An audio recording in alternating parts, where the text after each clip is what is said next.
¿Alguna vez te has preguntado cómo algunas personas logran conectarse fácilmente con otros y construir relaciones significativas? En este audiolibro descubrirás las técnicas atemporales que han ayudado a millones a alcanzar el éxito personal y profesional. Este libro es una guía esencial que te enseña a ser más amigable, a ganarte a la gente y a influir en aquellos que te rodean de manera positiva. Vamos con el libro.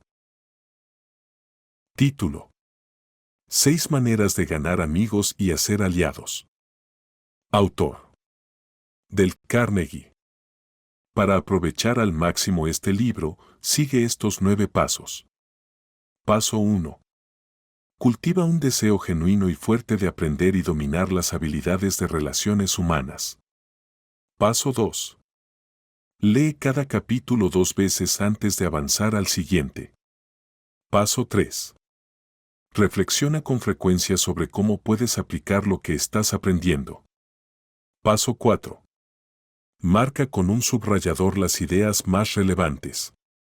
Paso 5. Dedica tiempo a releer el libro completo cada mes. Paso 6. Usa estos principios tan a menudo como puedas, tratando este libro como una herramienta práctica para enfrentar desafíos cotidianos. Paso 7. Haz del aprendizaje un juego divertido, prometiendo una recompensa a quienes te pillen incumpliendo alguna regla. Paso 8. Revisa semanalmente tu progreso, identificando errores y lecciones aprendidas. Paso 9. Utiliza el diario incluido en este libro para detallar cómo y cuándo has puesto en práctica estos principios. Capítulo 1. Haz esto y serás bienvenido en todas partes. ¿Por qué deberías leer este libro para aprender a hacer amigos? Y si en vez de eso, observamos cómo lo hace el mejor amigo que la humanidad ha conocido. ¿Quién es este experto en amistad? Puede que te lo encuentres caminando por la calle. A unos metros de distancia, notarás cómo mueve la cola, emocionado. Si te tomas un momento para acariciarlo, saltará de alegría, demostrándote cuánto te aprecia. Lo mejor de todo es que su afecto es genuino, no está tratando de venderte algo ni tiene segundas intenciones. ¿Alguna vez has reflexionado sobre el hecho de que el perro es el único animal que no necesita trabajar para vivir? La gallina debe poner huevos, la vaca producir leche y el canario cantar.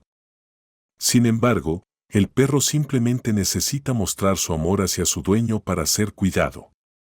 Recuerdo que cuando tenía 5 años, mi padre compró un cachorro de pelo amarillo por 50 centavos. Ese perro se convirtió en la alegría y la iluminación de mi infancia.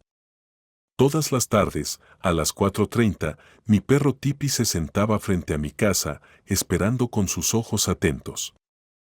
En cuanto me oía o me veía llegar, agitando mi lata de comida entre los árboles, se lanzaba corriendo hacia mí como un rayo, subiendo la colina sin parar, para darme la bienvenida con saltos de alegría y ladridos de pura felicidad. Tipi fue mi fiel amigo por 5 años. Luego, en una noche que nunca olvidaré, una tragedia ocurrió, murió por un rayo a solo 3 metros de donde yo estaba. La pérdida de Tipi marcó un momento muy triste de mi infancia. Tipi nunca necesitó leer un libro de psicología para saber cómo hacer amigos. De alguna manera, entendía perfectamente que mostrando un interés genuino en los demás, puedes ganar más amigos en 2 meses de lo que lograrías en 2 años tratando de hacer que los demás se interesen en ti. Déjame recalcarlo, mostrando interés por los demás, ganarás más amigos rápidamente que buscando que se interesen en ti. Sin embargo, conocemos a personas que luchan por la vida intentando hacer que otros se interesen en ellos, y no funciona. La gente está más interesada en sí misma, todo el tiempo. Incluso la compañía telefónica de Nueva York hizo un estudio sobre las conversaciones telefónicas y descubrió que la palabra más usada es yo, mencionada 3.990 veces en 500 llamadas. Eso dice mucho sobre nuestro enfoque habitual en nosotros mismos. Yo. Yo. Yo. Yo. Cuando ves una foto de grupo en la que estás, ¿a quién buscas primero? Si solo intentamos impresionar a los demás y hacer que se interesen en nosotros, nunca tendremos amigos de verdad. Esos amigos sinceros y fieles no se consiguen así. Napoleón lo intentó, y en su última reunión con Josefina, le dijo: Josefina, he sido tan afortunado como cualquiera en este mundo. Sin embargo, en este momento, tú eres la única persona en la tierra en quien confío. Pero, los historiadores incluso dudan de que realmente confiara en ella. Alfred Adler, un reconocido psicólogo de Viena, escribió un libro llamado ¿Qué debe significar la vida para usted? En él, dice, la persona que no muestra interés por los demás es la que enfrenta más problemas en la vida y es la que más daño hace a los demás. De estas personas provienen todos los fracasos humanos. Podrías leer un montón de libros complicados sobre psicología y no encontrar una idea tan relevante para ti o para mí. No me gusta repetirme, pero lo que dijo Adler es tan importante que lo voy a decir otra vez. La persona que no se interesa por los demás es la que tiene más problemas en la vida y hace más daño a los demás. De esas personas vienen todos los fracasos humanos. Una vez, cuando estaba en la Universidad de Nueva York, tomé un curso sobre cómo escribir cuentos cortos. Durante ese curso, el editor de una revista conocida nos dio una charla. Nos contó que podía saber, solo leyendo unos pocos párrafos de cualquier historia que le llegara, si a su autor le gustaban las personas o no. Si al autor le gustan las personas, a la gente le gustarán sus historias, dijo. Este editor, que tenía mucha experiencia, hizo una pausa 2 veces durante su charla sobre escritura para disculparse por darnos una especie de sermón. Estoy diciendo cosas que un predicador diría, explicó.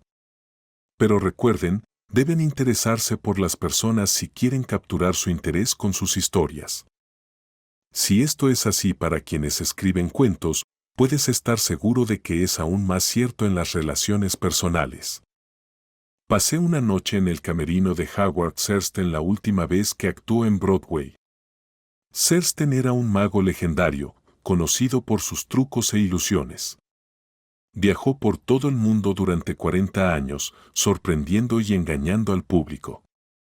Más de 60 millones de personas pagaron por verlo, y con ello, ganó casi $2 millones. En esa ocasión, le pedí a Siersten que compartiera conmigo el secreto de su éxito. Resulta que no tenía que ver con una educación formal, ya que abandonó su hogar siendo niño, vivió como vagabundo, viajó en trenes de carga, durmió en graneros. Pidió comida y aprendió a leer con los letreros que veía desde los trenes. ¿Era entonces un mago con habilidades excepcionales? No exactamente. Me explicó que hay cientos de libros sobre magia y muchas personas saben tanto como él. Pero lo que lo diferenciaba eran 2 cosas. Primero, tenía una habilidad especial para conectar con su audiencia más allá de las luces del escenario, entendiendo profundamente la naturaleza humana.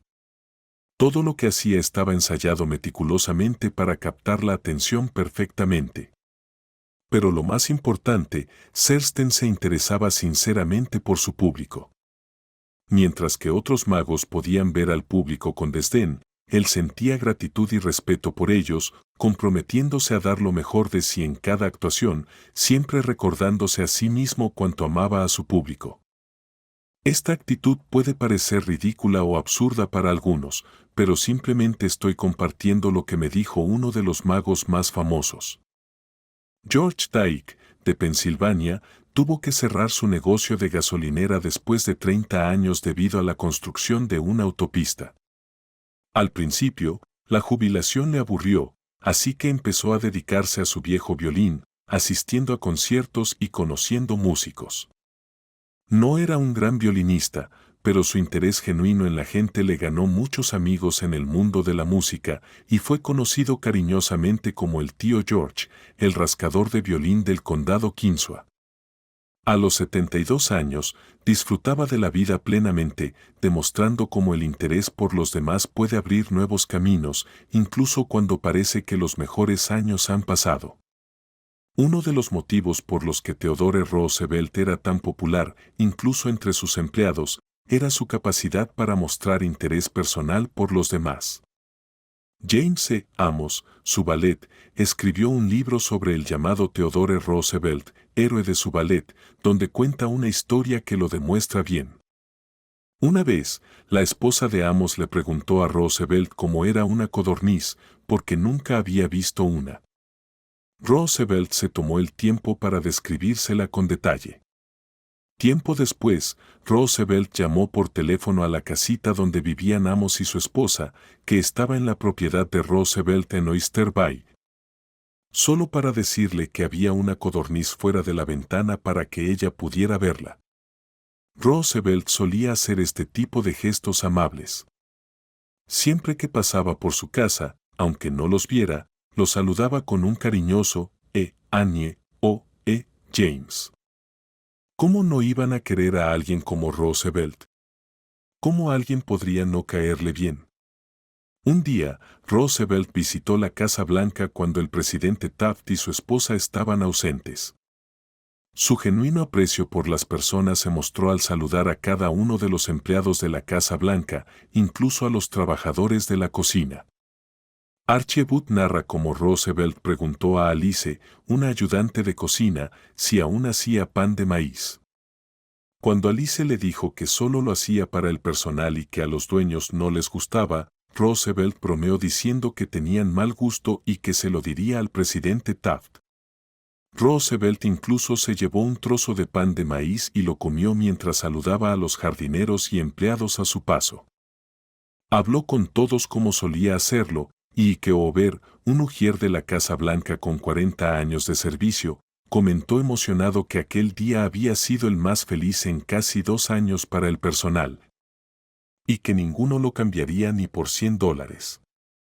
Esta misma actitud de interés hacia las personas, sin importar su posición, también ayudó a Edward M. Sykes, un representante de ventas de New Jersey, a mantener una cuenta importante. Nos contó que cada vez que visitaba a los clientes de Johnson & Johnson en Massachusetts, siempre charlaba un rato con el personal de la farmacia en Ingham antes de hablar con el dueño para tomar su pedido. Un día, el dueño expresó su preocupación por creer que Johnson & Johnson favorecía a los supermercados en detrimento de farmacias pequeñas como la suya. Después de reflexionar durante horas, Sykes decidió volver a la farmacia para explicarle mejor la situación al dueño. Cuando regresé a la farmacia y saludé a los empleados como de costumbre, el dueño me recibió con una sonrisa y me entregó una orden de compra más grande de lo habitual. Sorprendido, le pregunté qué había cambiado su opinión desde mi última visita hace solo unas horas. Señaló al joven del mostrador de refrescos y explicó que, después de mi salida anterior, este empleado le había dicho que yo era uno de los pocos representantes de ventas que realmente se tomaba el tiempo para saludar a él y a los otros trabajadores. El joven le había dicho al dueño que si alguien merecía hacer negocios buenos, era yo. El dueño estuvo de acuerdo y se convirtió en un cliente fiel. Esa experiencia me enseñó que mostrar un genuino interés por las personas es la cualidad más importante que puede tener un vendedor o cualquier persona. Por experiencia propia, descubrí que incluso las personas más ocupadas están dispuestas a ofrecerte su atención y cooperación si muestras un verdadero interés por ellas. Por ejemplo, cuando dirigía un curso de literatura en el Instituto de Artes y Ciencias de Brooklyn, queríamos que autores conocidos y ocupados como Kathleen Norris, Fanny Hurst, Ida Tarbell, Albert Payson Terune y Rupert Hughes vinieran y compartieran sus experiencias. Les escribimos cartas expresando nuestra admiración por su trabajo y el deseo de conocer sus consejos y secretos de éxito. Cada carta fue firmada por unos 150 estudiantes y mencionaba que entendíamos lo ocupados que estaban, por lo que incluíamos una lista de preguntas para facilitarles la tarea de responder sin preparar una conferencia completa. A todos les encantó la idea, y estos escritores famosos hicieron un espacio en sus agendas para venir a Brooklyn y ayudarnos. Utilicé el mismo enfoque para convencer a Leslie M. Chow, quien fue secretario del Tesoro bajo Theodore Roosevelt, a George W. Bickersham, procurador general con Taft, a William Jennings Bryan, a Franklin D. Roosevelt y a otros hombres destacados para que hablaran ante los estudiantes en uno de mis cursos de oratoria. A todos, sin importar si somos trabajadores de fábrica, empleados de oficina o incluso reyes, nos gusta que nos admiren. Pensemos en el Kaiser Guillermo II. Después de la Primera Guerra Mundial, era probablemente la persona más odiada del mundo. Incluso su propio país se volvió en su contra cuando huyó a Holanda. El desprecio hacia él era tan profundo que millones habrían querido verlo despedazado o quemado en la hoguera. Sin embargo, en medio de todo este odio, un niño le escribió al Kaiser una carta que mostraba verdadera bondad y admiración. Este niño expresó en su carta que, sin importar lo que otros pensaran, él siempre amaría a su emperador Guillermo. El Kaiser, conmovido por este gesto de lealtad y amor, invitó al niño a visitarlo. El encuentro se llevó a cabo con el niño y su madre presentes, y el Kaiser acabó casándose con ella. Ese niño, por instinto, ya sabía cómo ganarse a las personas, sin necesidad de leer un libro sobre el tema. Si queremos hacer amigos, deberíamos enfocarnos en hacer cosas por los demás que requieran tiempo, esfuerzo y desinterés. Por ejemplo, cuando el duque de Windsor era todavía príncipe de Gales y tuvo que visitar Sudamérica, dedicó varios meses a aprender español para poder comunicarse en el idioma de los países que iba a visitar, ganándose el respeto y la admiración de sus habitantes. Yo personalmente he buscado recordar los cumpleaños de mis amigos. Aunque no creo en la astrología, empiezo la conversación preguntando si creen que la fecha de nacimiento influye en la personalidad. Luego les pido que me digan cuándo nacieron. Repito la fecha para memorizarla y tan pronto como puedo, la anoto junto con su nombre. Más tarde, transfiero esta información a un libro especial. Al inicio de cada año, paso las fechas y nombres a mi calendario, asegurándome de prestarles atención.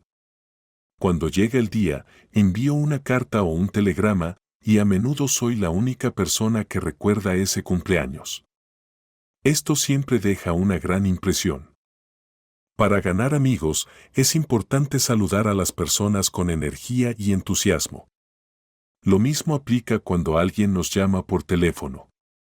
Debemos decir hola con un tono que muestre cuánto nos alegra escuchar a la persona que llama. Muchas empresas instruyen a sus operadores telefónicos para que reciban las llamadas con un tono de voz lleno de interés y entusiasmo, haciendo que el cliente sienta que la compañía realmente se preocupa por él. Recordemos hacer lo mismo cuando contestemos el teléfono mañana.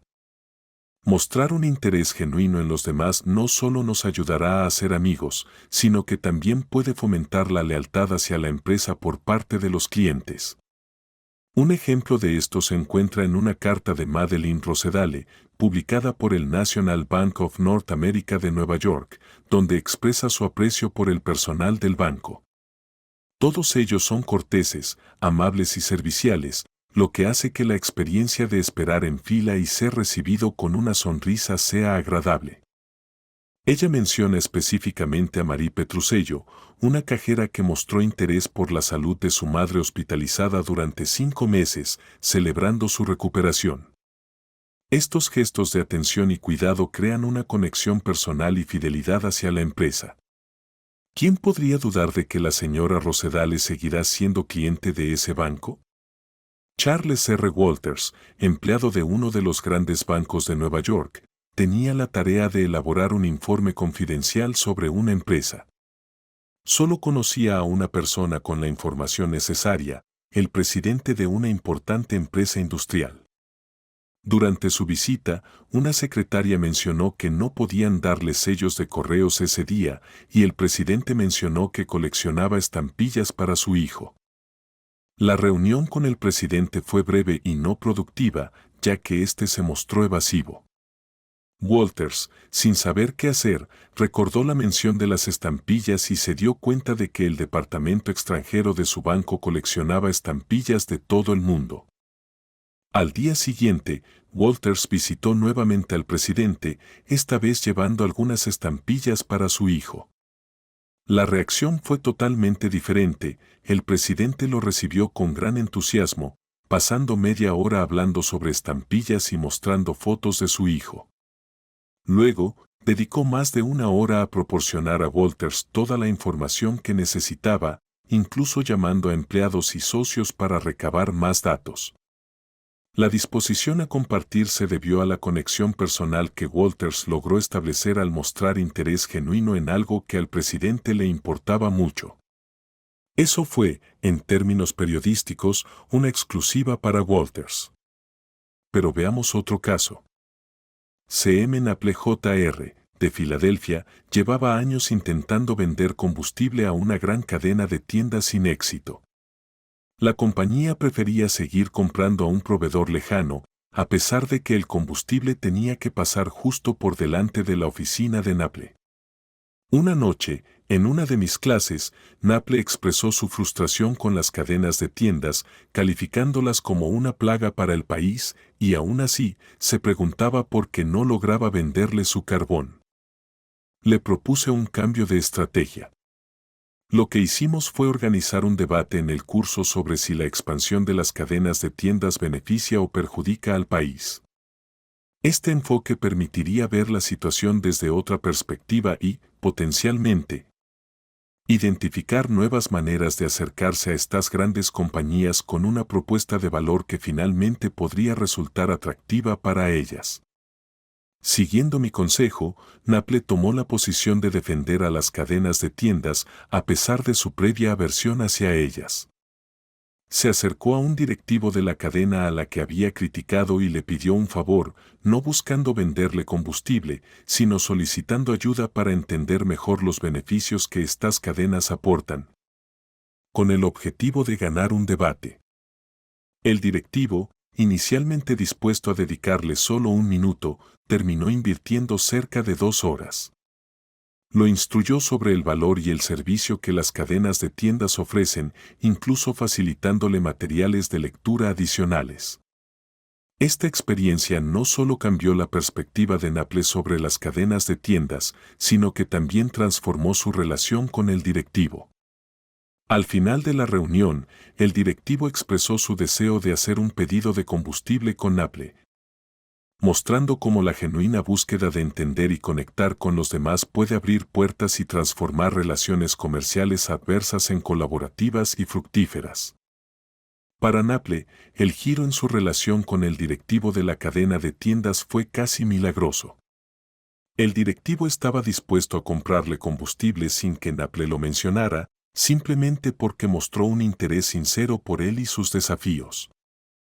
Naple aprendió que interesarse genuinamente por alguien podía ser mucho más efectivo que intentar que esa persona se interesara en él o en su producto.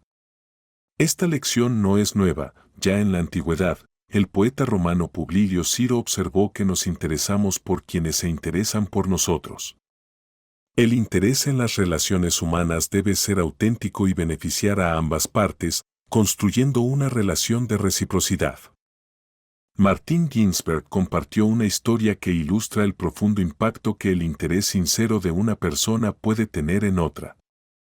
A los 10 años, enfrentando una cirugía ortopédica en un hospital el día de Acción de Gracias, se sintió abrumado por la soledad y el miedo, sabiendo que su madre no podía visitarlo.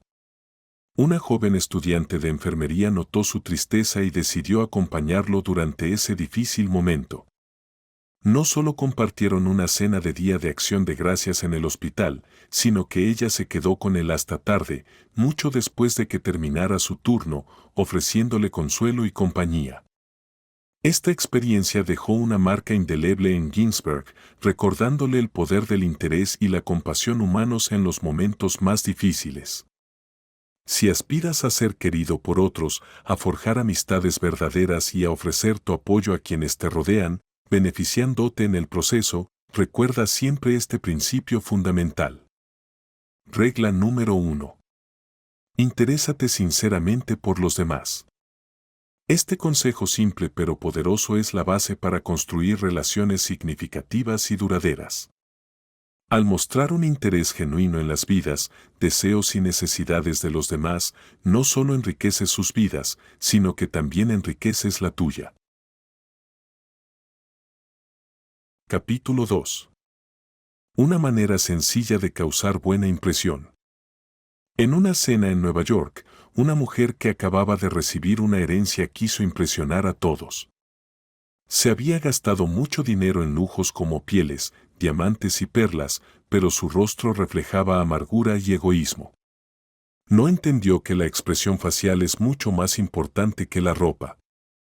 Charles Schwab, una figura destacada en el mundo de los negocios, afirmó que su sonrisa le había generado $1.000.000, subrayando cómo su personalidad y capacidad para agradar fueron claves en su éxito, siendo su sonrisa uno de los aspectos más atractivos de su carisma. Una sonrisa comunica: me agradas. Me haces feliz. Estoy contento de verte.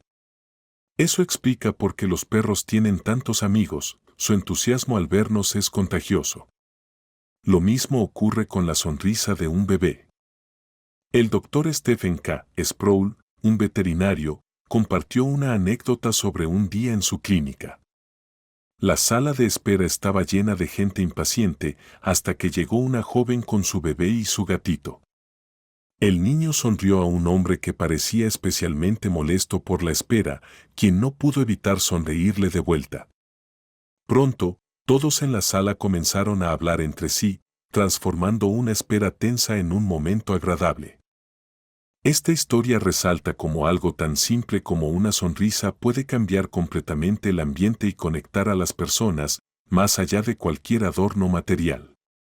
Una sonrisa forzada no convence a nadie, es más, puede causar irritación. Se habla de la importancia de una sonrisa genuina que brote desde el interior y sea capaz de iluminar el corazón. El profesor James V. M. Connell, de la Universidad de Michigan, sugiere que las personas que sonríen tienden a ser más efectivas en sus trabajos, enseñanzas, ventas y en la crianza de hijos felices. La sonrisa no solo comunica más que un rostro serio, sino que también es una herramienta poderosa para estimular en lugar de castigar. La preferencia por emplear a alguien con una sonrisa amable sobre un individuo altamente calificado, pero de semblante adusto, es un reflejo del valor que se le da a esta expresión genuina en diversos entornos, incluido el profesional. Incluso en situaciones donde no se ve, como en las llamadas telefónicas, la sonrisa puede transmitirse a través de la voz y generar una impresión positiva. Un gerente compartió cómo la actitud amable y la sonrisa perceptible en su voz durante conversaciones telefónicas fueron decisivas para que un candidato eligiera su oferta de trabajo sobre otras. Este principio se extiende más allá del entorno laboral. Disfrutar genuinamente de las interacciones con las personas es clave para que ellas disfruten estar contigo. La observación de un líder industrial sobre cómo el disfrute en el trabajo es crucial para el éxito subraya que la pasión y el interés genuino son fundamentales no solo para el éxito profesional, sino para cultivar relaciones significativas y satisfactorias en todos los aspectos de la vida. La sonrisa, como símbolo de esa actitud positiva y disfrute, es una herramienta poderosa y esencial en la construcción de conexiones humanas exitosas. La historia de William B. Steinhardt es un testimonio poderoso sobre cómo pequeños cambios en nuestro comportamiento pueden tener un impacto profundo en nuestras vidas y las vidas de quienes nos rodean. Al comenzar a sonreír más, Steinhardt no solo mejoró su relación con su esposa y transformó su hogar en un lugar más feliz, sino que también notó cambios positivos en su entorno laboral y en sus interacciones cotidianas.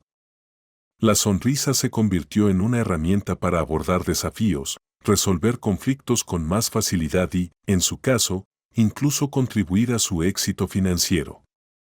Además de sonreír más, Steinhardt dejó de criticar y comenzó a expresar aprecio y elogio, se esforzó por entender el punto de vista de los demás y dejó de centrarse exclusivamente en lo que él quería. Estos cambios no solo lo hicieron más feliz y enriquecieron sus relaciones personales, sino que también lo hicieron sentirse más rico en amistades y en felicidad. demostrando que las recompensas de cultivar relaciones positivas van mucho más allá de lo material. La historia de Steinhardt subraya una verdad universal: las acciones y actitudes positivas tienen el poder de transformar no solo cómo nos perciben los demás, sino cómo nos sentimos con nosotros mismos y con nuestra vida en general. Si te cuesta encontrar motivos para sonreír, hay dos cosas que puedes intentar. Primero, haz un esfuerzo consciente por sonreír.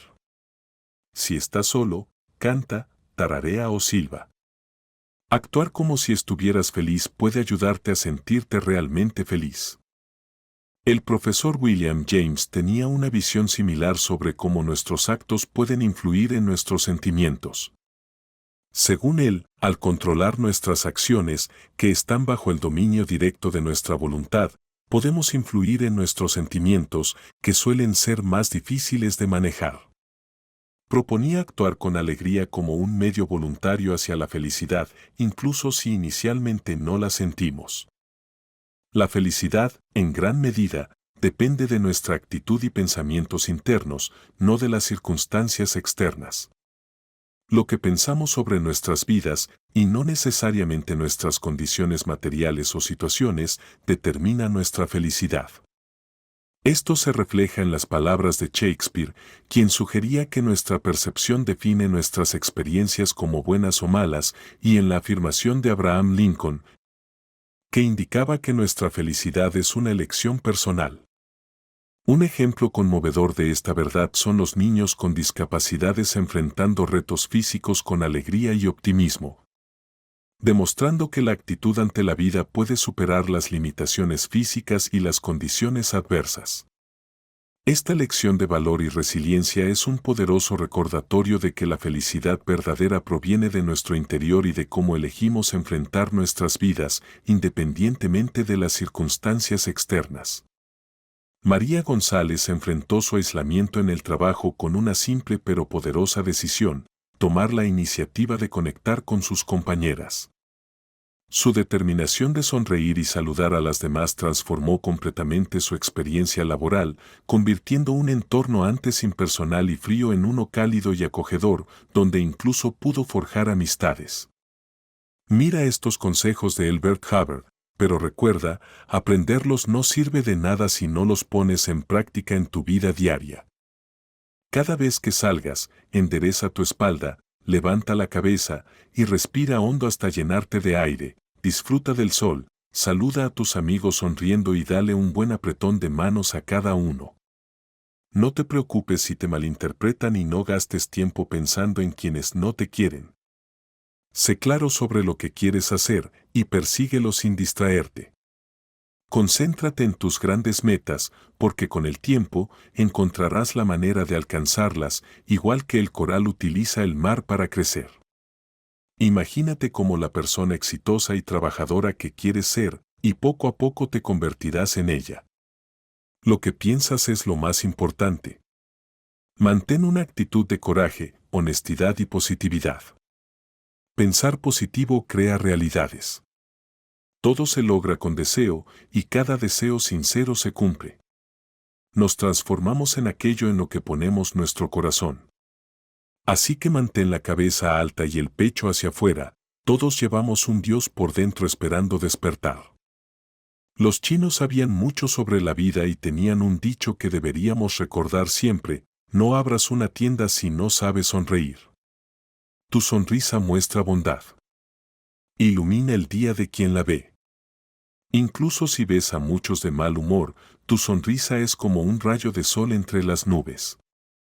Cuando la gente se siente presionada por jefes, clientes, profesores, padres o hijos, una sonrisa les recuerda que aún hay alegría. Hace años, una tienda grande en Nueva York, sabiendo lo duro que es trabajar en Navidad, decidió compartir esta idea con sus clientes. El valor de la sonrisa. No cuesta nada, pero vale mucho. Enriquece a quien la recibe sin empobrecer a quien la da. Es breve, pero su recuerdo puede durar para siempre.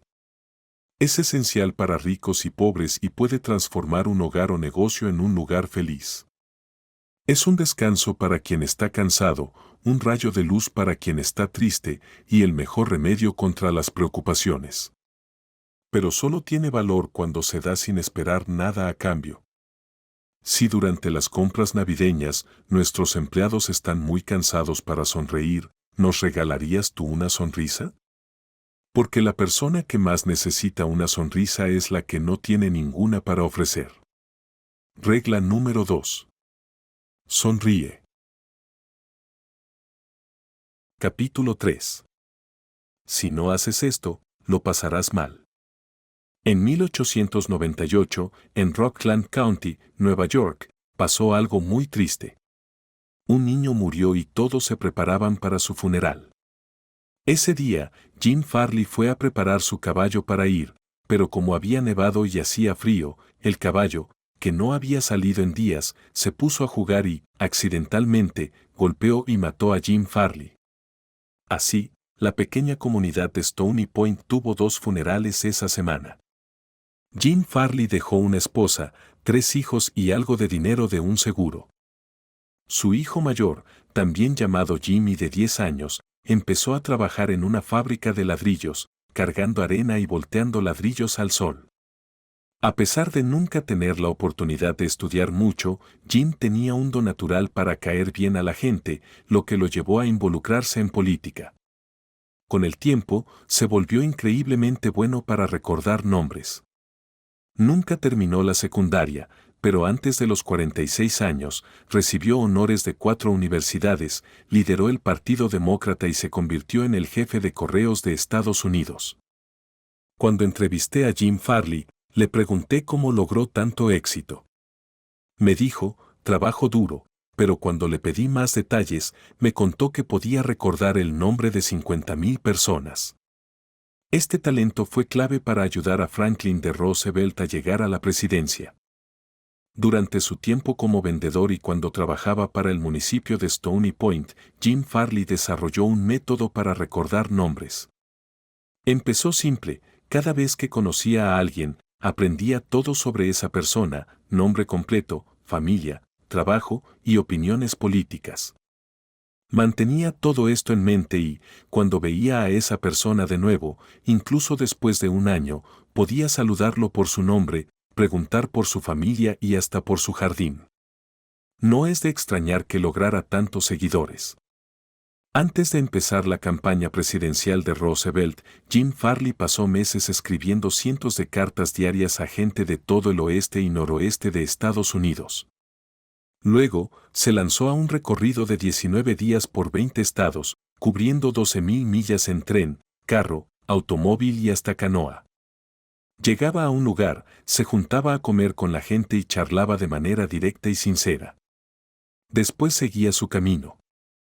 Al volver al este, Farley pidió a una persona de cada lugar que había visitado una lista de todos con quienes había hablado.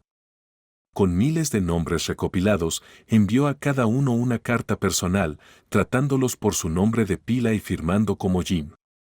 Farley sabía que a la mayoría de las personas les encanta escuchar su propio nombre, recordarlo y usarlo era una forma sutil de halagarlas. Por el contrario, olvidarlo o escribirlo mal podría causarte problemas.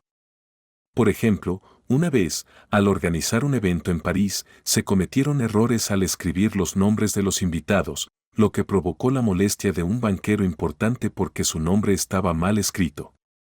Recordar nombres puede ser complicado, especialmente si son extranjeros o difíciles. Muchos optan por simplificarlos o usar apodos. Sid Levy, en cambio, se tomó el tiempo de aprender y practicar el nombre completo de Nicodemus Papadopoulos, un cliente. La reacción de Papadopoulos, sorprendido y emocionado porque Levy había hecho el esfuerzo de llamarlo por su nombre completo después de 15 años en el país, muestra cuánto puede significar ese gesto para alguien. El éxito de Andrew Carnegie, conocido como el Rey del Acero, no se debió tanto a su conocimiento sobre el acero, sino a su habilidad para tratar con la gente. Esa habilidad fue lo que realmente lo hizo rico. Desde joven, Andrew Carnegie demostró ser un líder nato y tener un gran talento para la organización. A los 10 años, ya había descubierto lo mucho que a la gente le importa su propio nombre y cómo usar esto para trabajar juntos. De niño, en Escocia, atrapó una coneja y pronto tuvo muchas, pero no sabía cómo alimentarlas. Se le ocurrió pedir a los niños del vecindario que le trajeran comida para las conejas a cambio de nombrar a los animales en su honor. Este plan funcionó increíblemente bien y Carnegie nunca lo olvidó.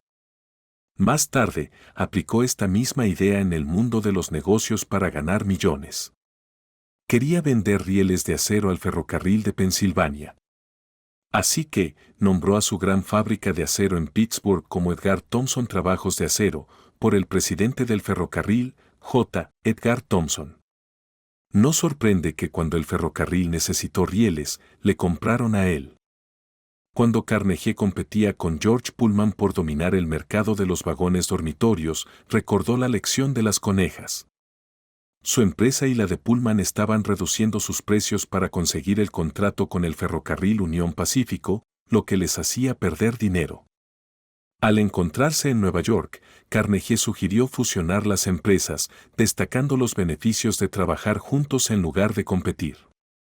Pullman estaba indeciso hasta que Carnegie propuso que la nueva empresa llevara el nombre de Pullman. Esto convenció a Pullman, y su acuerdo marcó un hito en la industria estadounidense. Carnegie valoraba mucho recordar y usar los nombres de las personas, considerándolo uno de sus grandes secretos. Se enorgullecía de conocer a muchos de sus trabajadores por su nombre y se jactaba de que nunca hubo huelgas en sus fábricas mientras él estuvo a cargo. Benton Love, presidente del banco Texas Commerce Avanzares, piensa que cuanto más grande es una empresa, más impersonal se vuelve. Dale calidez a las cosas recordando los nombres de las personas. Si un ejecutivo me dice que no puede recordar nombres, está admitiendo que no domina una parte esencial de su trabajo. Eso es como estar parado en terreno inestable. Karen Kirch, quien trabaja como asistente de vuelo en California para TUE, tomó la costumbre de aprender y usar los nombres de los pasajeros. Su atención personalizada resultó en muchos elogios para ella y la aerolínea. Un cliente escribió diciendo que, después de una experiencia tan personal, solo volaría con TUE. La gente valora tanto sus apellidos que hacen lo posible por mantenerlos vivos a lo largo del tiempo. Incluso P.T. Barnum, que no tenía hijos para llevar su apellido, ofreció dinero a su nieto para que lo adoptara. Durante siglos, los ricos han patrocinado a artistas con la condición de que sus obras llevaran su nombre. Bibliotecas y museos tienen colecciones valiosas gracias a personas que no querían ser olvidadas. La Biblioteca Pública de Nueva York tiene las colecciones Astor y Lenox. El Museo Metropolitano tiene áreas dedicadas a Benjamin Altman y J. P. Morgan.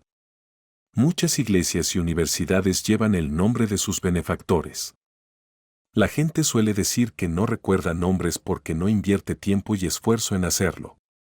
Pero incluso personas muy ocupadas, como Franklin D. Roosevelt, se tomaban el tiempo para recordar nombres, incluso de los mecánicos que conocía. Por ejemplo, Chrysler hizo un auto especial para Roosevelt porque él no podía usar uno regular. W. F. Chamberlain cuenta que, mientras le explicaba cómo funcionaba el auto, Roosevelt le enseñó mucho sobre cómo tratar a las personas. Durante mi visita a la Casa Blanca, el presidente Roosevelt fue súper amable y entusiasta. Me llamó por mi nombre, me hizo sentir a gusto y se interesó mucho en el coche especial que le mostrábamos, el cual se manejaba solo con las manos.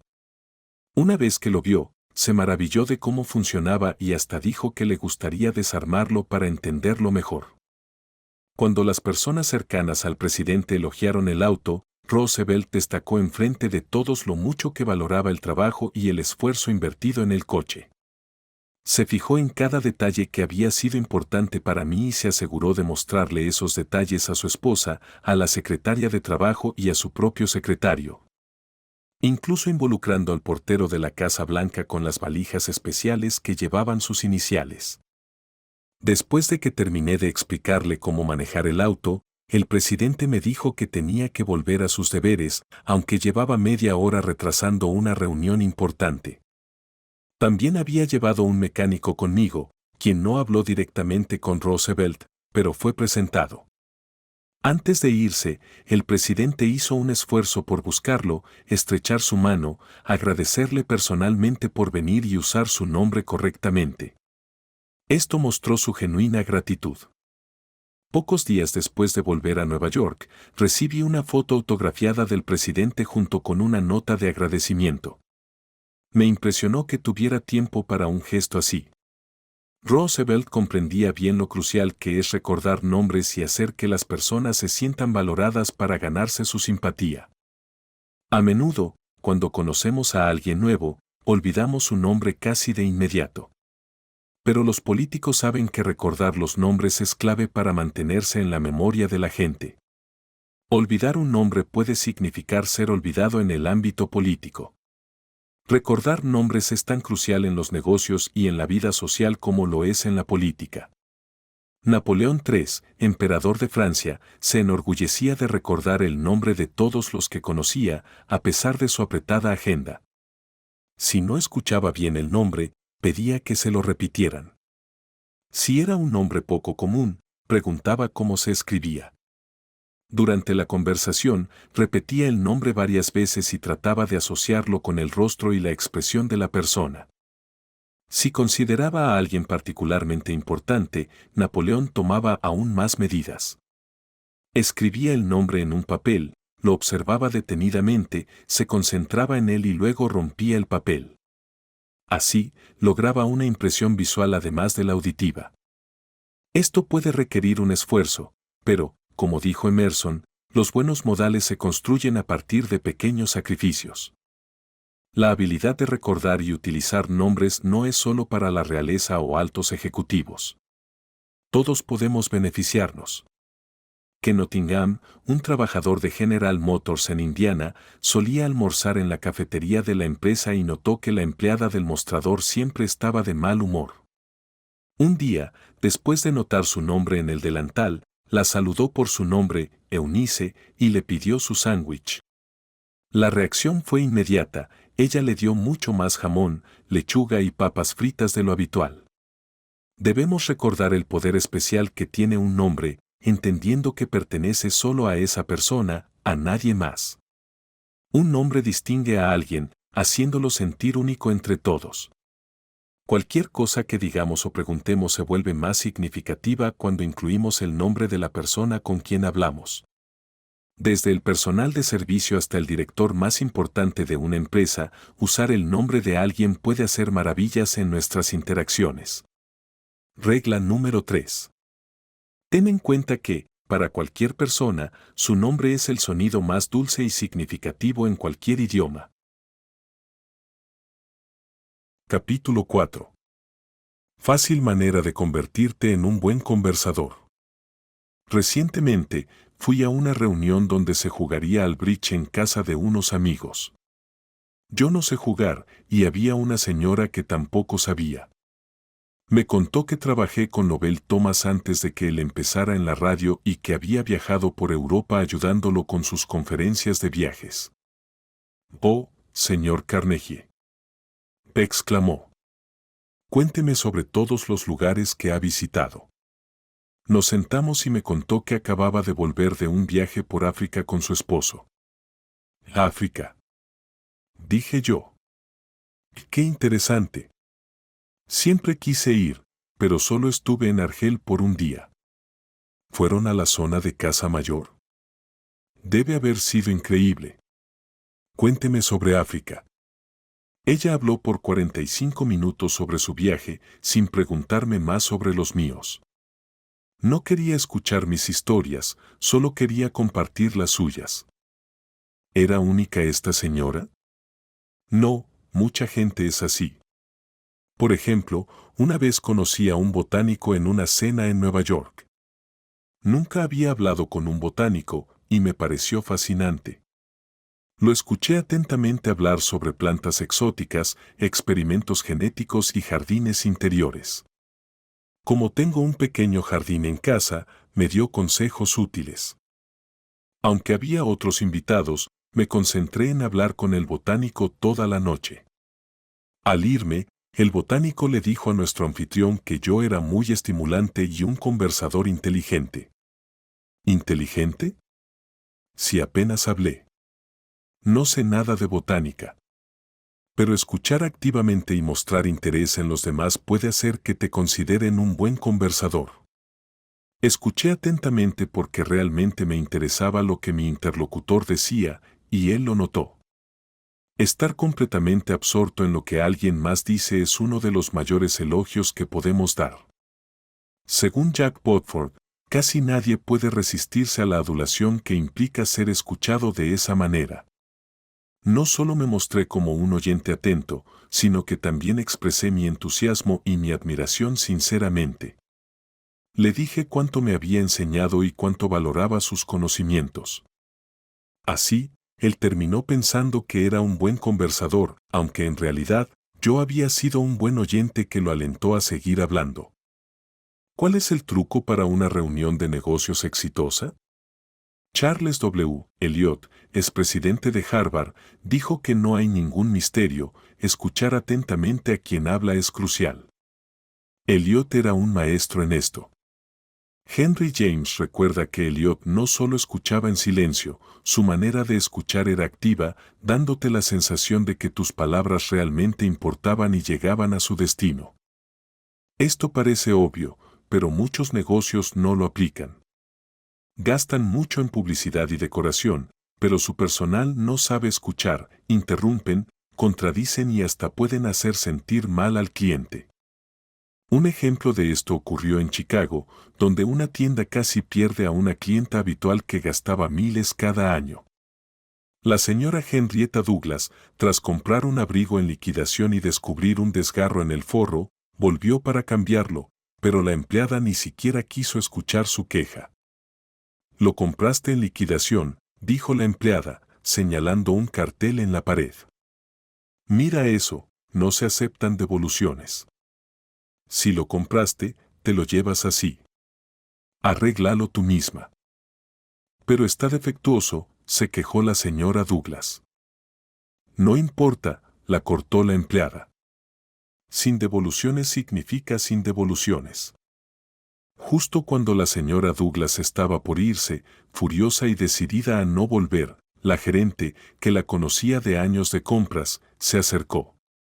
Escuchó todo lo ocurrido, revisó el abrigo y dijo: «Las ventas en liquidación son finales para deshacernos de stock al final de la temporada. Pero no se aplica a productos defectuosos. Podemos arreglar el forro, cambiarlo o devolverte el dinero». ¡Qué cambio de actitud! Si no fuera por la gerente que tomó el tiempo de escuchar, la tienda habría perdido a una cliente leal. Escuchar es clave, no solo en los negocios, sino en la vida diaria. Millie Espósito, de Nueva York, se comprometió a escuchar siempre a sus hijos.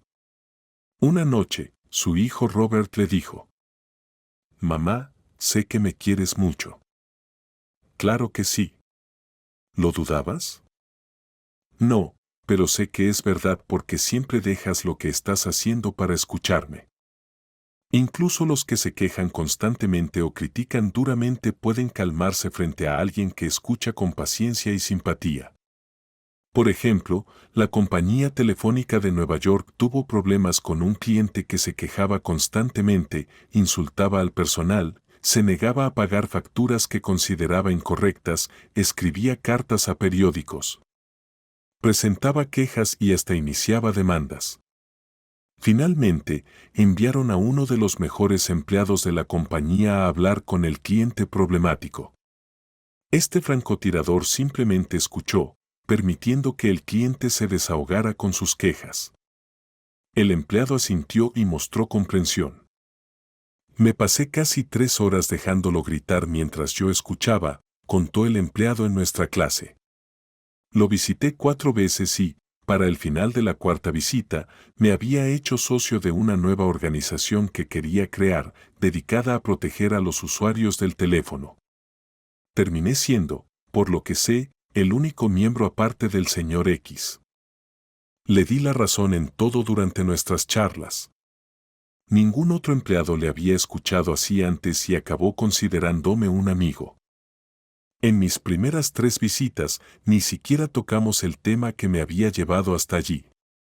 Pero en la cuarta, resolví el problema completamente, cobré lo que debía y logré que retirara sus quejas contra la compañía telefónica. El señor X se veía a sí mismo como un cruzado luchando por los derechos del público contra lo que creía era una injusticia. Pero, en realidad, solo buscaba sentirse importante. Sus quejas desaparecieron una vez que un representante de la compañía satisfizo esa necesidad de sentirse reconocido. En otra ocasión, un cliente enojado irrumpió en la oficina de Julian F. Detmer, dueño de una gran distribuidora de lana, insistiendo en que no debía los $15 que la empresa reclamaba. Había viajado hasta Chicago solo para decir que no pagaría y que nunca más compraría allí.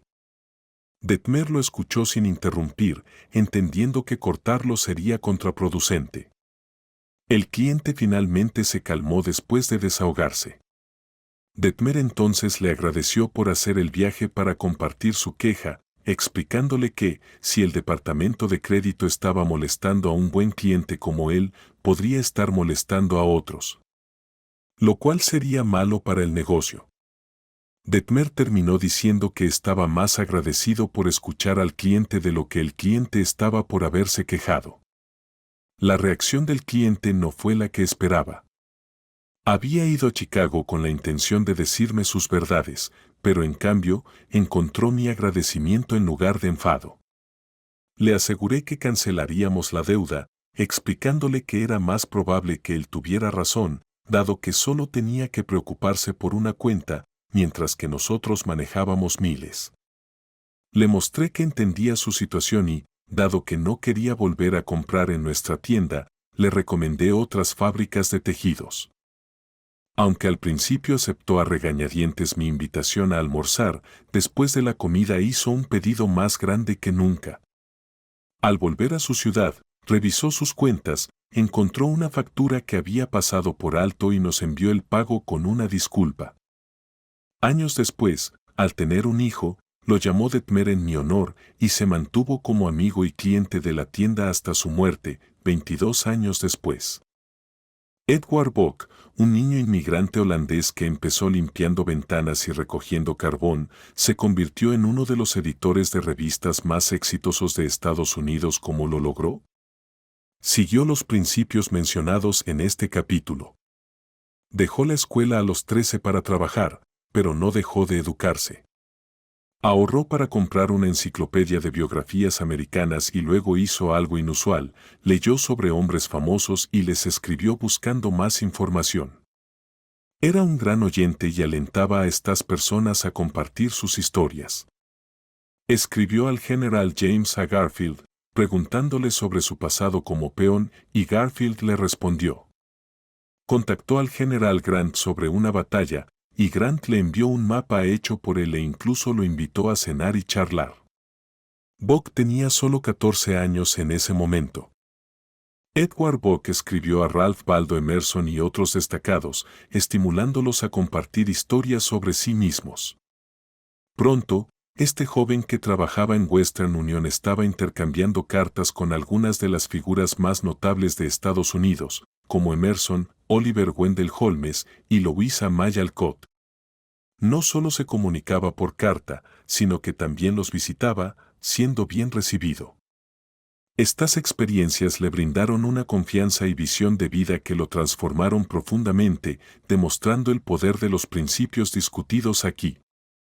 Isaac F. Marcoson, un experto entrevistador de famosos, observó que muchas personas no dejan una buena impresión porque están más enfocadas en lo que van a decir que en escuchar realmente. Según él, la capacidad de escuchar es rara y muy valorada, tanto por figuras importantes como por la gente común. De hecho, a veces lo que las personas necesitan no es un médico, sino alguien que simplemente las escuche. Durante la Guerra Civil, Abraham Lincoln invitó a un viejo amigo a la Casa Blanca para desahogarse sobre la emancipación de los esclavos. Lincoln no buscaba consejo, solo necesitaba a alguien que lo escuchara. Eso le ayudó a aclarar su mente. Sigmund Freud, el famoso psicólogo, también era conocido por su extraordinaria capacidad para escuchar. Quienes lo conocieron destacaron su atención concentrada y comprensiva, una habilidad rara y apreciada. Esto muestra que, en muchos casos, ser un buen oyente puede ser más importante que tener las respuestas correctas, ya sea para un cliente enojado, un empleado descontento o un amigo frustrado. Ten en cuenta que, para cualquier persona, su nombre es el sonido más dulce y significativo en cualquier idioma. Freud tenía ojos cálidos y una voz suave. No hacía muchos gestos, pero su forma de escuchar y entender incluso cuando me expresaba mal era increíble. Es indescriptible lo bien que se siente ser escuchado de esa manera. Si quieres que la gente te evite, hable mal de ti o incluso te desprecie, solo sigue este consejo: nunca escuches a los demás. Habla solo de ti. Si se te ocurre algo mientras otro habla, interrúmpelo. ¿Para qué perder tiempo escuchando a alguien más?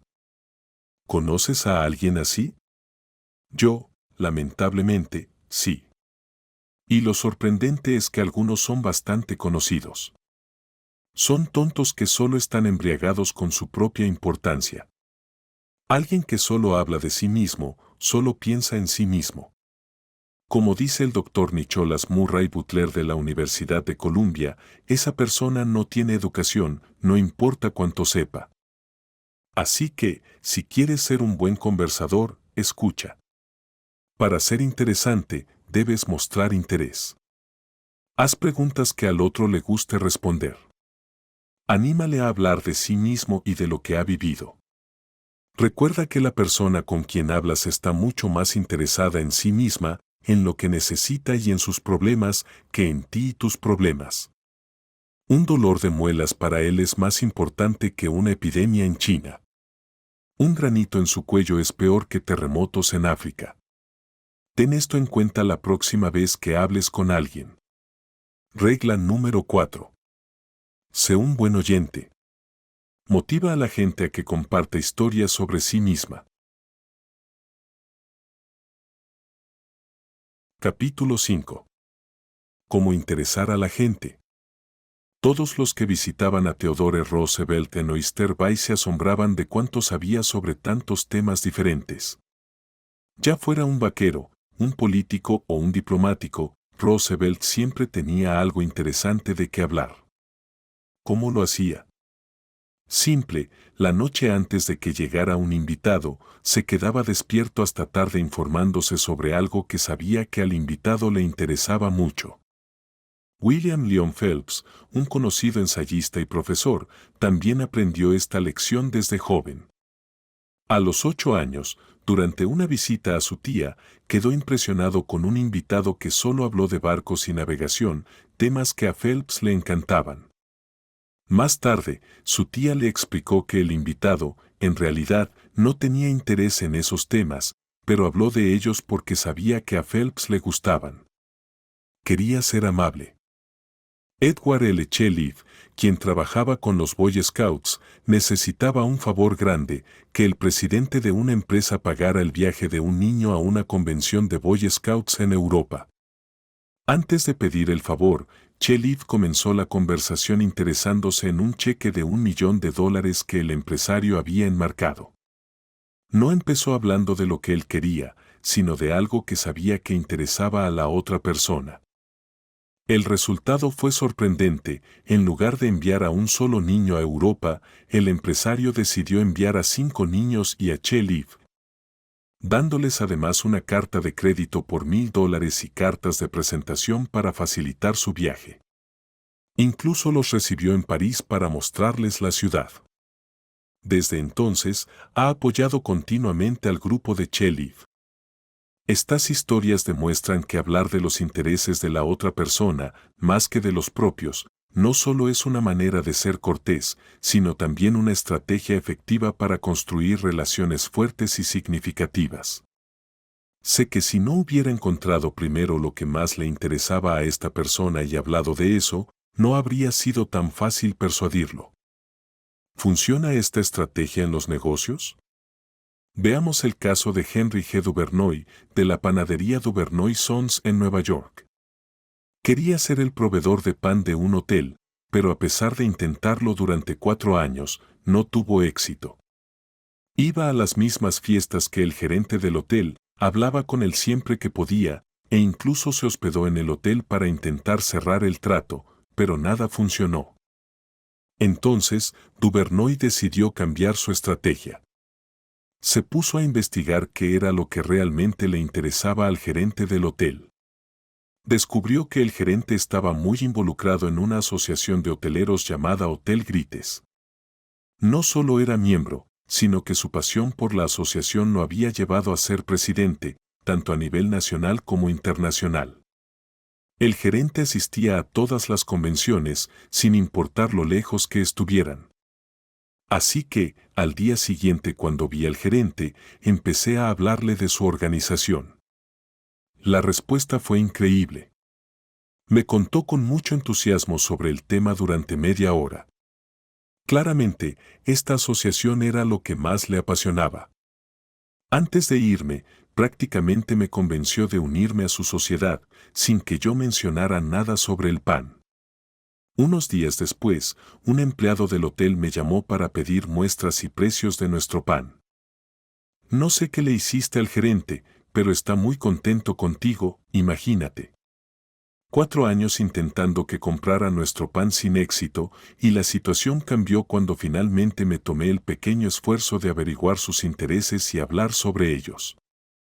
Edward Harriman, quien decidió quedarse en el hermoso valle de Cumberland, Maryland, tras terminar el servicio militar, se encontró con pocos empleos disponibles. Investigando, descubrió que muchas empresas locales pertenecían a R.J. Funkhouser, un hombre de negocios exitoso conocido por su difícil acceso para quienes buscaban trabajo. El señor Harriman nos contó su experiencia. Hablé con mucha gente y me di cuenta de que todo lo que le importaba a Funkhouser era cómo hacer más dinero y ganar poder. Sabía que tenía una secretaria muy protectora, así que antes de hacerle una visita sorpresa, investigué qué le interesaba a ella.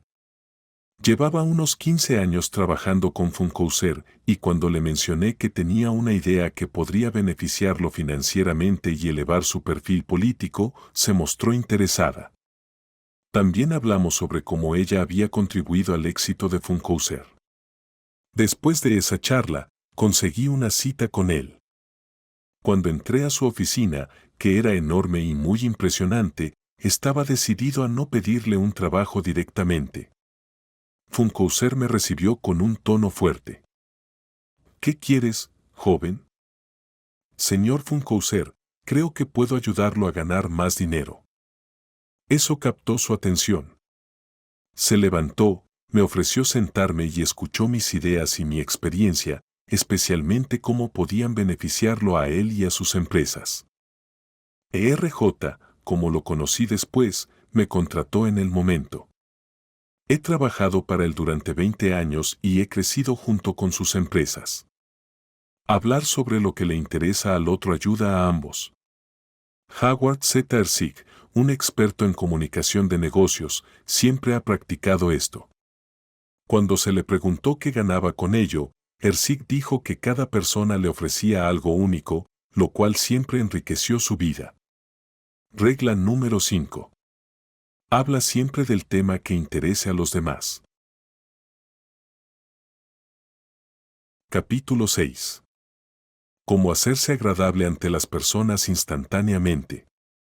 Estaba en la fila de la oficina de correos en la calle 33 y la Octava Avenida, en Nueva York, para enviar una carta.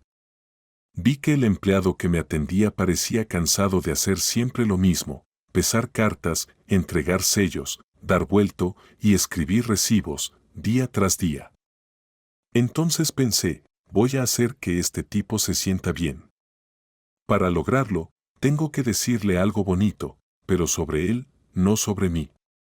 ¿Qué podría elogiar sinceramente? A veces esto es complicado, especialmente con gente que no conoces, pero aquí fue fácil. Enseguida noté algo en el que realmente me impresionó. Mientras pesaba mi carta, le dije emocionado, ojalá tuviera yo tu pelo. Miró sorprendido, pero sonrió ampliamente. Ya no está tan bien como antes, me respondió con humildad. Le aseguré que, aunque quizás no estuviera en su mejor momento, su pelo seguía siendo impresionante. Se alegró mucho con el comentario. Charlamos de manera amena por un rato, y lo último que dijo fue, mucha gente ha elogiado mi cabello. Estoy seguro de que ese hombre se fue a comer muy contento. Estoy seguro de que llegó a su casa y le contó a su esposa lo que pasó. Estoy seguro de que se miró al espejo y pensó, realmente, tengo un cabello increíble. En una ocasión, conté esta historia en público, y alguien me preguntó, ¿qué querías conseguir de ese trabajador? ¿Qué quería yo de él? Si somos tan egocéntricos que no podemos compartir un poco de alegría o dar un cumplido sincero sin esperar algo a cambio, si somos tan mezquinos, nos encaminamos hacia el fracaso, un fracaso bien merecido. Pero es verdad. Yo sí quería algo de ese empleado. Algo muy valioso. Y lo conseguí. Conseguí la satisfacción de haber hecho algo bueno por él, sin esperar que él me devolviera el favor. Esa es una sensación que brilla en mi memoria mucho tiempo después de que el momento haya pasado. Existe una regla crucial en cómo nos comportamos. Si seguimos esta regla, rara vez tendremos problemas. Si la respetamos, ganaremos muchos amigos y seremos constantemente felices.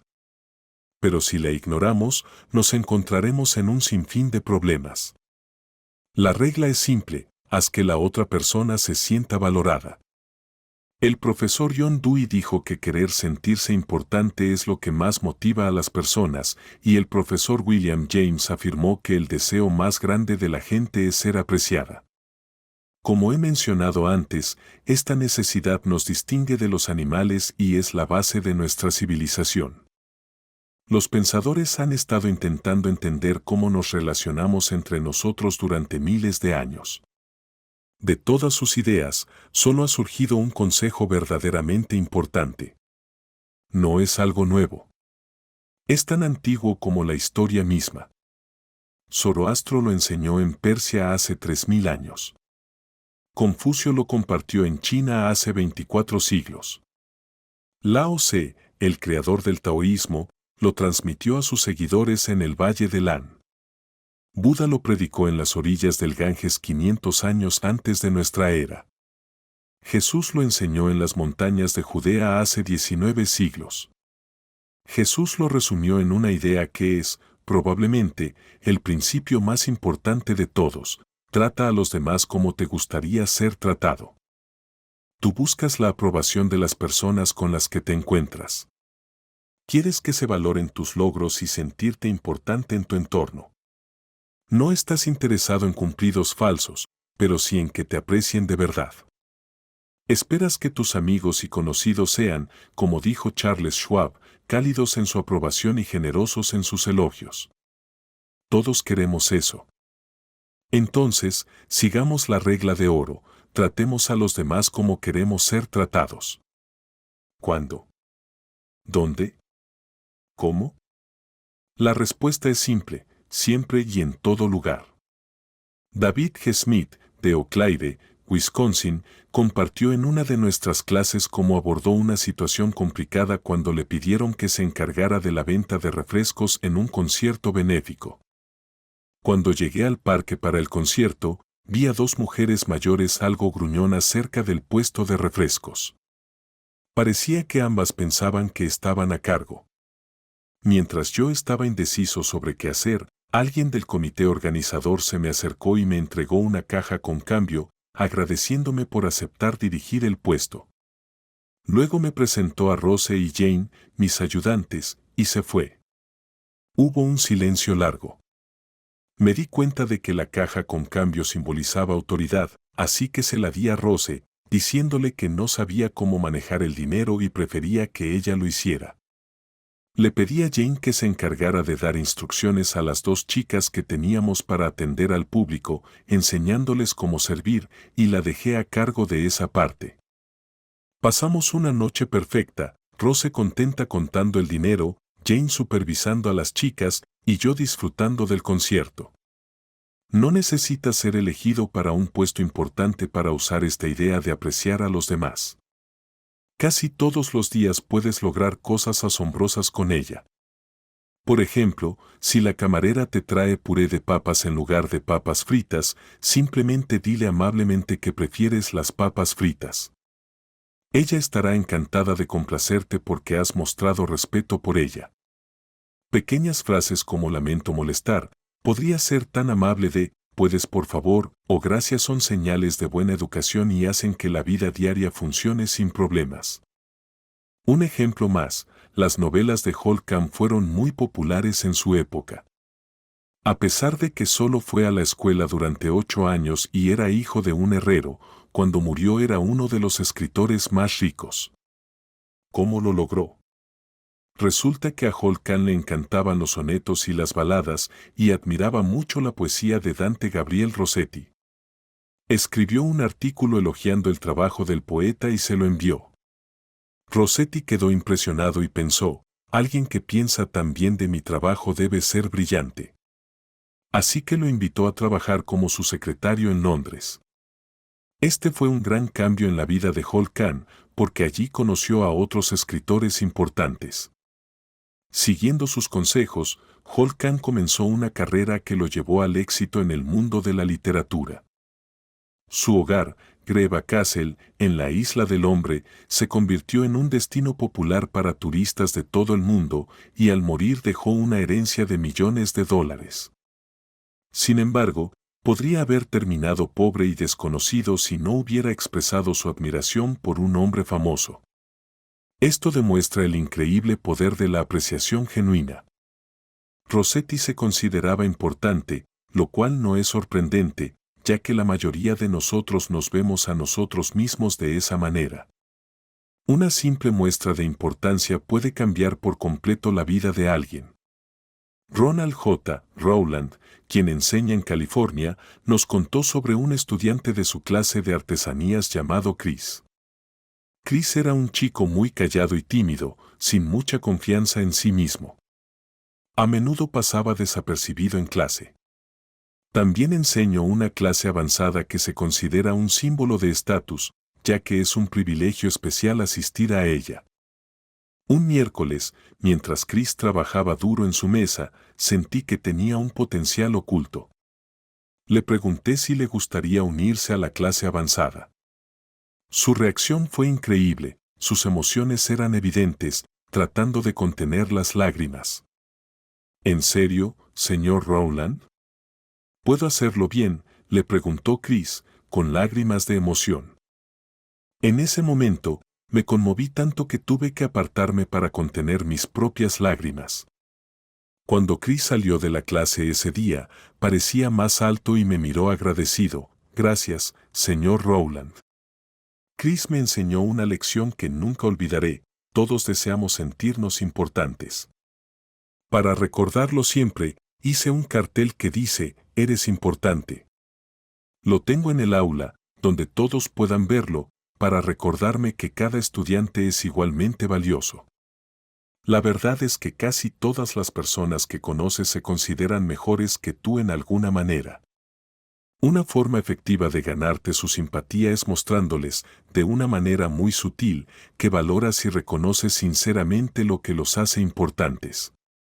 Emerson una vez dijo que ve superioridad en todas las personas que conoce en algún aspecto y que puede aprender algo de cada una de ellas. Lo triste es que a menudo, aquellos que menos motivos tienen para sentirse importantes intentan compensar su sensación de no valer lo suficiente con actitudes llamativas y exageradas de arrogancia, lo cual resulta molesto y vergonzoso. Shakespeare describió al hombre como un ser lleno de orgullo, que bajo su breve poder realiza actos tan increíbles que incluso hacen llorar a los ángeles de tristeza. Ahora, te contaré cómo algunos empresarios que han asistido a mis cursos han logrado grandes cosas aplicando estos principios. Empecemos con la historia de un abogado de Connecticut, a quien llamaremos señor R para mantener su privacidad por petición propia debido a su familia. Poco después de empezar el curso, el señor R y su esposa fueron en coche a Long Island para visitar a unos familiares de ella. La esposa lo dejó en casa de su tía anciana y se fue a ver a otros parientes más jóvenes. Como el señor R tenía que dar una charla en nuestro curso sobre cómo aplicaba el principio de valorar la importancia de los demás, decidió empezar con la anciana. Buscó a su alrededor algo que pudiera elogiar sinceramente. Comentó sobre la antigüedad de la casa, adivinando que se construyó alrededor de 1890. La anciana confirmó que era así y comentó que en aquel tiempo se construían casas hermosas, a diferencia de hoy, que la gente prefiere apartamentos pequeños y pasa mucho tiempo fuera de casa. La anciana, emocionada, le dijo que la casa era un sueño hecho realidad, construido con amor por ella y su esposo, sin la ayuda de un arquitecto, sino diseñándola ellos mismos. Luego, la anciana le mostró al señor R toda la casa y los valiosos objetos que había coleccionado en sus viajes a lo largo de los años, mantillas de encaje, un antiguo juego de té inglés, porcelana Wedgwood, muebles franceses, cuadros italianos y cortinas de seda de un castillo francés. El señor R no escatimó en elogios hacia todas estas maravillas. Después, lo llevó al garaje, donde había un coche Packard casi nuevo, apoyado en bloques de madera. La anciana contó que su esposo lo había comprado poco antes de morir y que no se había vuelto a usar desde entonces. Dado que el señor R había mostrado aprecio por las cosas bellas, decidió regalarle el coche. El señor R intentó rechazar el regalo, diciendo que era demasiado y que había otros familiares que probablemente querrían el Packard. Pero la anciana respondió que esos familiares solo esperaban su muerte para quedarse con el coche y que no podía soportar la idea de venderlo a un extraño. Insistió en que se lo quedara el señor R, ya que él sabía apreciar su belleza. El señor R trató de convencerla de lo contrario, pero no quería herir sus sentimientos. La anciana, rodeada de sus tesoros y memorias, solo buscaba a alguien que valorara lo que ella valoraba. Ella era joven y bella en su momento. Creó un hogar lleno de amor y recorrió Europa en busca de objetos para hacerlo aún más bello. Ahora, sumida en la soledad de los años, ansiaba calor humano y aprecio genuino que nadie le ofrecía. Cuando finalmente encontró ese aprecio, lo único que sintió que podía igualar su gratitud fue regalar un coche Packard. Pasemos a otro ejemplo. Donald M. McMahon, un jefe de proyecto en una compañía de jardinería y diseño paisajístico de Raleigh, Nueva York, compartió esta historia. Poco después de aprender sobre cómo ganar amigos e influir en las personas, estaba trabajando en el jardín de un abogado famoso. El dueño vino a darme instrucciones sobre dónde quería plantar rododendros y azaleas.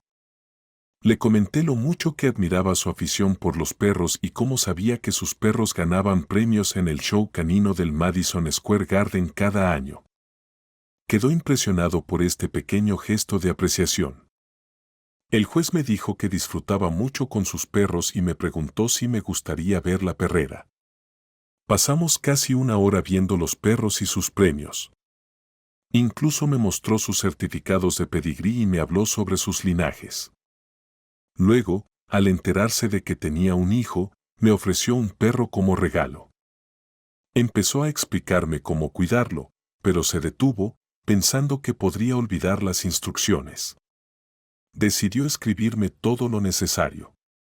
Entró a su casa, tecleó el pedigrí y las instrucciones para cuidar al cachorro, y me regaló uno que valía cientos de dólares, además de dedicarme 1 hora y 15 minutos de su tiempo.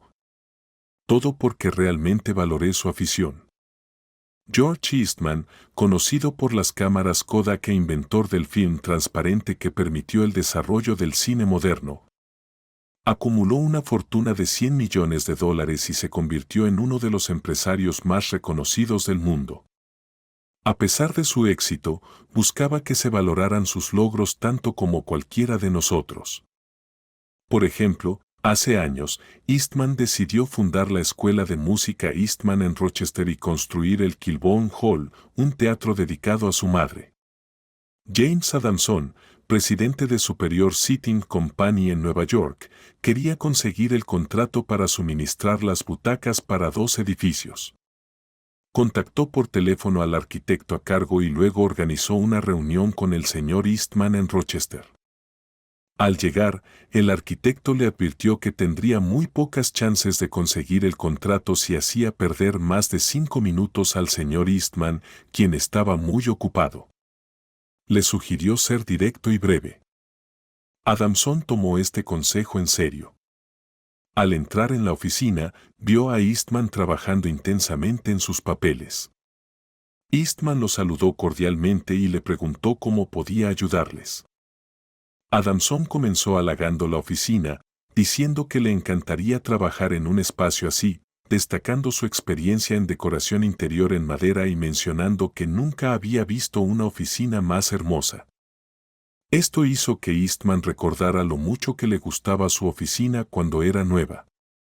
Admitió que últimamente estaba tan ocupado que ni siquiera notaba su entorno. Adamson luego comentó sobre los paneles de roble inglés en la pared, notando su textura única. Eastman confirmó que era roble inglés importado, elegido por un amigo experto en maderas. A continuación, Eastman le mostró detalladamente la habitación, explicando las proporciones, colores, tallados a mano y otros detalles que había ayudado a diseñar y realizar. Mientras caminaban por la habitación y admiraban el entorno, se detuvieron junto a una ventana. George Eastman, con voz suave y modesta, comenzó a hablar sobre varias instituciones a través de las cuales intentaba contribuir al bienestar de la humanidad, como la Universidad de Rochester, varios hospitales y un hogar para niños. Adamson lo felicitó sinceramente por la manera idealista en que usaba su fortuna para ayudar a los demás. Poco después, Eastman mostró la primera cámara que había poseído, una adquisición de un inglés. Adamson le preguntó sobre sus inicios en el negocio y Eastman compartió recuerdos de su infancia en pobreza, como su madre viuda mantenía una pensión mientras él trabajaba en una aseguradora. Habló de su determinación de ganar suficiente dinero para que su madre no tuviera que trabajar tan duro. Adamson hizo más preguntas, escuchando fascinado mientras Eastman contaba la historia de sus experimentos con placas fotográficas secas. Eastman relató cómo trabajaba en una oficina durante el día y experimentaba por la noche, durmiendo solo brevemente mientras los químicos reaccionaban, llegando a pasar hasta 72 horas sin cambiarse de ropa. Adamson había llegado a la oficina de Eastman a las 10:15, bajo la advertencia de no extender la visita más de 5 minutos. Sin embargo, 1 hora se convirtió en 2 mientras seguían conversando. Finalmente, Eastman mencionó que la última vez que estuvo en Japón, compró unas sillas que colocó en su galería. El sol había dañado la pintura, así que recientemente había comprado pintura y las había repintado él mismo. Preguntó a Adamson si le gustaría ver cómo había quedado su trabajo y lo invitó a almorzar en su casa para mostrárselas. Tras el almuerzo, el señor Eastman llevó a Adamson a ver las sillas que había comprado en Japón. Aunque no eran muy costosas, George Eastman, quien había amasado una fortuna de $100 millones en los negocios, se sentía orgulloso de ellas, simplemente porque las había pintado él mismo. El contrato por las butacas ascendía a $90,000. ¿Quién creen que lo obtuvo, James Adamson o uno de sus competidores? Desde ese día hasta el fallecimiento del señor Eastman, James Adamson se convirtió en uno de sus amigos más cercanos. Claude Marais, propietario de un restaurante en Rouen, Francia, también aplicó esta regla y gracias a ello logró evitar que un miembro crucial de su equipo renunciara. Se trataba de una mujer que había trabajado con él durante 5 años, siendo un enlace clave entre Marais y sus 22 empleados. Marais se sintió muy preocupado al recibir un telegrama de ella en el que le anunciaba su decisión de dejar el trabajo. Claude Marais nos relató su experiencia, diciendo que se sintió sorprendido y decepcionado al recibir la renuncia de una empleada, Paulette, quien era una amiga además de una trabajadora. Reconoció que, a pesar de tratarla bien, tal vez la había descuidado y exigido más de lo que era justo en comparación con otros empleados. Sabía que no podía simplemente aceptar su renuncia. Así que habló con ella en privado, expresándole cuánto significaba para él y para el restaurante, y cómo ambos eran responsables del éxito del negocio. Luego, repitió su aprecio por ella delante de todo el equipo y la invitó a su casa para reafirmar su confianza con su familia presente. Paulette decidió quedarse, y Marais afirma que ahora puede confiar en ella más que nunca. Se esfuerza en mostrarle su aprecio regularmente y en recordarle lo valiosa que es para él y para el restaurante. Disraeli, un influyente político británico, dijo que si hablas a las personas sobre ellas mismas, te escucharán durante horas. Esto resalta la importancia de hacer que los demás se sientan importantes de manera sincera, que es la regla número 6. En resumen, para agradar a los demás, se deben seguir 6 reglas. Regla número 1. Interesarse sinceramente por los demás. Regla número 2. Sonreír. Regla número 3. Recordar que el nombre de una persona es el sonido más dulce e importante para ella en cualquier idioma. Regla número 4.